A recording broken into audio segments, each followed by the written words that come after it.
Em um artigo que a senhora escreveu certa vez, a senhora pediu desculpa por Descartes, porque ele diz, penso, logo existo, e a senhora falou que é o contrário, que é o existir que leva...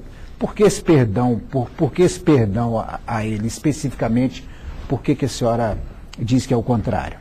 Olha só, Descartes é uma criatura esplêndida, inteligente, se não fosse, não estaria tendo a repercussão que tem até hoje. Tá? O que acontece?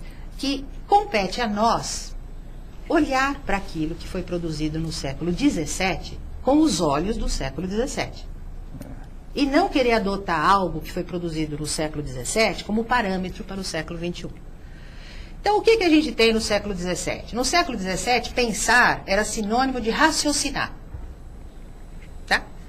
O que é pensar no século XXI? Nós estamos aí com a teoria das múltiplas inteligências. Nós temos aí uma série de descobertas a respeito do cérebro, a respeito das estruturas das nossas funções cognitivas, das estruturas da memória, das estruturas de aprendizagem. Então, pensar no século XVII era uma coisa. Pensar no século XXI é outra coisa, completamente diferente.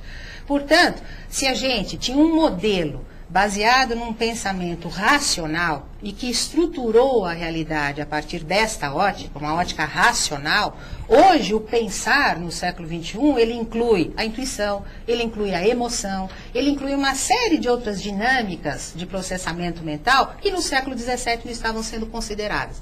O que acontece? O processo educativo, o processo empresarial, a organização da nossa estrutura social, ela ainda está organizada a partir de uma perspectiva disciplinar, que foi o nome que a organização da realidade que aconteceu no século XVII recebeu. A partir de uma visão intelectual racional, a gente organizou o quê? O conhecimento e, por consequência, as profissões. O que a gente tem hoje? A necessidade de reintegrar tudo isso, com muita urgência. Doutora Regina, pois nós temos agora o nosso último bloco comercial, a gente volta já com o quarto e último bloco do programa. O Roda de Entrevista volta daqui a pouquinho com a doutora Regina de Fátima Milioli.